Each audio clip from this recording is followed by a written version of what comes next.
Welcome to Bookmas, personal finance version.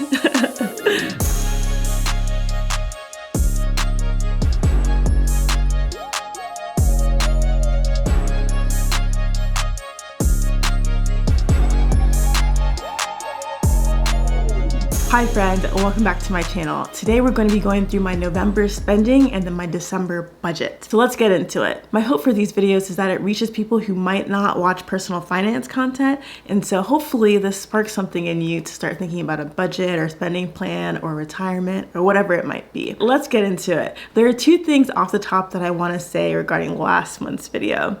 So number one is that in 2022, my income was very different than this year, 2023. And so I was able to save a lot more. And so my travel expenses for this year are being funded by my 2022 income and savings. And so I was like, how did I spend like $70,000 in 10 months? But it's because like 20 of that is from my savings from 2022. Because $70,000 on my current income, that you would think I'm in debt. I'm not in debt. But I had to say that because I was like, the math is not mathing, but it is mathing. It's because I need to figure out a way on the tracker to account for sinking funds. So that's a separate thing. But that's number one. And number two is that I mentioned that I might get Money with Katie's wealth dashboard or Girl on Fire's wealth dashboard. And I ended up going on my Wealth Diaries dashboard. She was doing a Black Friday sale and it was two dashboards, the annual one and her multi-year one, for $40, and usually each one individually is $35. So a bit of savings on that, but I liked hers for a variety of reasons. One is that she has a no spend month tracker in it, which I think would be a fun little challenge for me throughout the year next year of seeing if there's like certain days that I spend money on, like am I more likely to spend money on like a Friday or a Tuesday?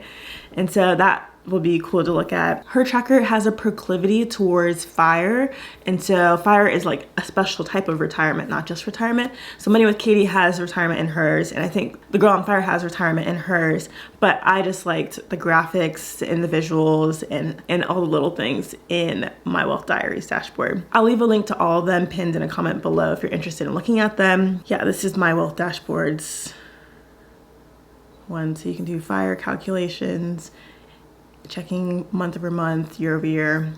So that's what I went with. Now let's recap November. So in November, I'm just gonna talk through what I overspent on at a high level. So Robinhood, so I have Robinhood transactions pull out $5 every Wednesday. And so some months have 4 Wednesdays, some months have 5 Wednesdays. This was the month that had 5 Wednesdays. And so that's why that's over. For groceries and restaurants, last month was the month of reckoning, truly. And so let's go to my month over month. And you can see here that groceries is, or restaurants is this one, groceries is this one. Over the last 3 months, August, September, October, before November, I spent a total of $2,800 on food in 3 months. That's like $900 a month, almost $1,000 a month on food.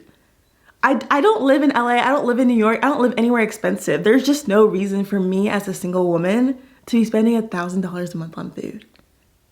There's no reason, none. So that was the month of reckoning. And I was like, okay, we need to get this under control, which is why budgeting is helpful because you actually see where your money is going. And then you're more conscious of how you're spending.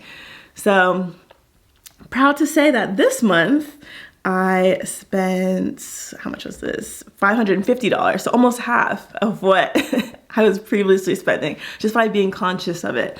And so also with this month, I will say that I realized if I go into the office and eat a free lunch there, we don't have free lunch every day. It's just for certain meetings they'll offer lunch. And so if I go to that meeting and get the free food, then that's free lunch. Or my desk has a direct line of sight to the kitchen, and whenever there's a meeting that has lunch and they have leftovers, they leave it in the kitchen. And so I can see like immediately when they have leftovers, and so that I'll make that, if I know there's a meeting that has lunch but I'm not going to the meeting, I can get the leftovers. And so anyways, I realized that instead of spending like $10, $15, $20 on lunch, I could just get free lunch, and then even if I'm paying gas, I'm not spending $10, $15, $20 on gas every day. And so I'm saving money by going to the office and getting lunch there. So that realization has made it more enjoyable to go to the office, knowing that I'm saving money and everything. But also at the beginning of the month, I was thinking, if I'm spending almost $900 a month on food, I might as well get a meal service like Factor or HelloFresh, because those are like $400 to $600 a month. So I literally would be saving money on something that is already expensive, but I would still be saving money. And so I decided not to go with that. But one thing I am doing is 75 Richer by Money with Katie. So she came out with this the week after Thanksgiving.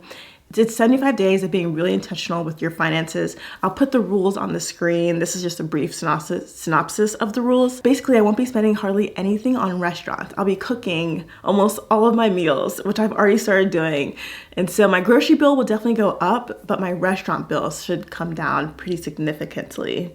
And so we're just getting this all under control. It's good. Beyond food, next thing is car. So my car broke down. Basically, my engine started misfiring, and so the car was just like shaking uncontrollably. I couldn't accelerate, and so it ended up being $1,600 to fix.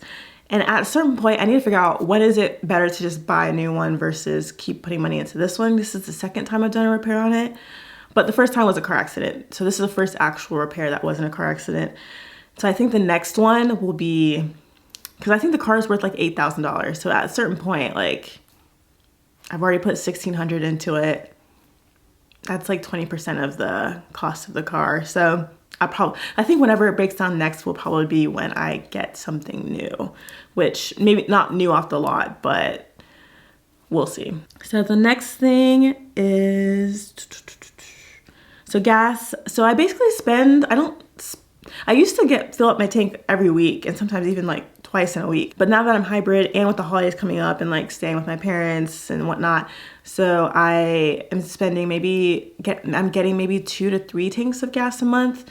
And so I don't think it'll be 100 for quite a while, if ever again. Maybe if they require us to be in the office every day. So, one big thing was that I didn't go travel because I realized I don't like riding when it's really crowded. And so I was like, it just dawned on me, like, why would I go to opening day at a very popular resort if I don't like riding, like snowboarding, when it's crowded? So that trip I don't think I was fully committed to it, but then once I realized that, I was like, I'm not going. So that was great for my pocket because I didn't spend that money. Let's see what else. Shopping, and then hobby YouTube. So hobby YouTube will probably be something I need to keep an eye on next after food is fully settled. But I spent money on basically like a coach consultant person. I feel like I've already gotten my money. So I only have 1 session with her. I have 6 sessions total for a total of $300. And I already feel like I've gotten my money's worth. We'll see how I feel at the end. This might be something that I do once a year, not ongoing, but it probably will be an annual $300 expense. And then on top of that, I got 2 new SD cards. Basically with Bookmas and all these videos I'm trying to plan, I don't like deleting the footage until I've uploaded the video to YouTube. And so that means that with Bookmas and 25 videos that I'm recording right now, like I need a lot of space. So I ended up getting 2 SD cards, and I probably won't need SD cards like for a long time, like maybe till Bookmas next year or something, but maybe even longer because I have a lot of storage now. Also for hobby YouTube, I also, you saw the Bookmas intro. That cost me $50 from someone on Fiverr, which was 6 times less than what some other people were charging. So it's just very interesting. So I was satisfied with it. Hopefully you like the Bookmas intro. But I think that was just really fun to like think of the idea and then execute it. But that was hobby YouTube. So SD cards, Fiverr, and then the YouTube coach consultant woman. And then other. I have the Chase Sapphire Reserve. I'll have a link in the comment as well if you're interested in getting it. And I'll have a link for the Preferred as well. So Reserve has a $550 annual fee. That is a lot, I know. But the thing is, you get $300 for travel. If you travel a lot, it's a good card to have. But you get $300 towards any travel expenses. So then the annual fee basically is $250. And then there's like other comps and whatnot. But basically for me, it was worth it to have it last year for sure. This year, I believe so as well. I'll check it on an annual basis to see is it actually worth me having, and am I actually like getting more than $550 worth from the card. That annual fee was charged in November. And so that's a big chunk of this. But then also my personal finance tracker, that went in here as well. Those are the two big other things. And then rent. So I was over by about $1,800, but $1,600 of that was because of my car. So really I was over by like $200. And that just reiterates that I need to figure out how to do sinking funds in my templates. I'll see how my wealth diary does it. I'm interested to see how other people do sinking funds. Overall, I would say it's a good month, even though my car broke down, that was a big expense, but being $200 over wasn't too crazy, especially for things like the annual fee on my card. So making progress. So let's look at this over here. Like, yeah, my car was a big chunk, and then rent is a big chunk, other, and then YouTube. So YouTube, like I said, so before it was restaurants and groceries that was insanely high, but now it probably will be YouTube, but I think it will decrease. We'll see.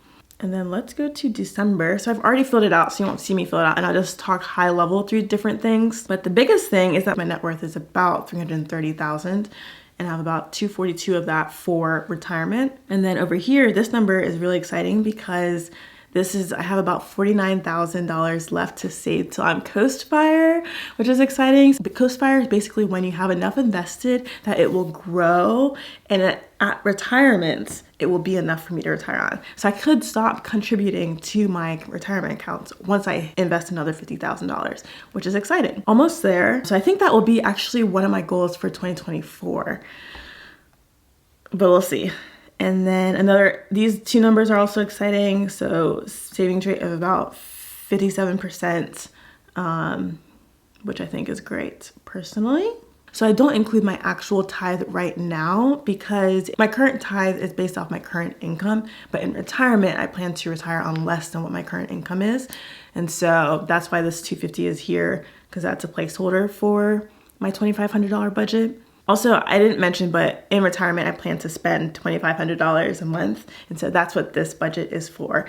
And so my actual income is higher than that, but hence why I'm not including tithe and supporting ministry, which is also partially based on my current income, and my retirement contributions I'm not including in this budget because this is meant to be like a practice retirement budget. And then financial advisor, so that's charged quarterly, so I'll get a charge for that I think at the end of December for January, February, March. And then restaurants, Robinhood, I don't know if there are 4 or 5 Wednesdays. Oh, there are 4 Wednesdays in December, so that's accurate. Restaurant and groceries, $600. I think this actually should be inversed, and restaurant should be more like $200, and then groceries $400 because of 75 Richer and the stuff that I already talked about. I don't have any travel planned for December, and so travel numbers are all 0. Gas, I probably could lower this, maybe to 75. 3 tanks. I think I probably need another tank. Yeah, maybe 75 would be okay. Parking, it's hard to foresee if I go somewhere where I'll need to pay for parking, but ideally this was for work, and so where I park I don't have to pay, so I probably could lower this. Maybe we'll make this 25, so that's even 100. And then gym, it would be 160. I need to cancel my Y membership, and that's also part of 75 Richer. You have to cancel like 3 subscriptions that you aren't using. So my gym, my YMCA one I'm not using. Entertainment, shopping, and then hobby YouTube. I don't foresee other expenses, but who knows? Other is kind of like my leftover, and then rent. So I still have $60 to put somewhere. Let's see, where should I put this? 60. You could use another. Snowboard, I will be snowboarding. So snowboarding, I think I have to check their prices. We'll say 80. Will I take my board or rent a board? I probably will. I don't know, my board is so nice. It's so easy. Let's just do 80, and then we'll do this as 215, and then it's 0. Yeah, that should be good. I am going to go snowboarding locally. Okay, so that's my $2,500 budget. I think that this is a really good budget, and I feel better about doing my retirement numbers based off this $2,500. So I will do $2,500 a month in retirement, plus I'll have a separate fund, kind of like a sinking fund for travel expenses. Well, not sinking fund, it'll probably be investment fund, but for travel expenses. Also, my retirement numbers don't include my HSA. And so that would be, because I kind of right now use my HSA as a sinking fund, even though there are some investments in there. But I kind of see it as like it'll be a good surprise in retirement. So my numbers are a little more conservative. Overall, that is my $2,500 a month budget for December. And then next year I'll be using a different template, which I'm looking forward to. Thank you so much for watching. I hope you took something from this, and happy budgeting. See ya.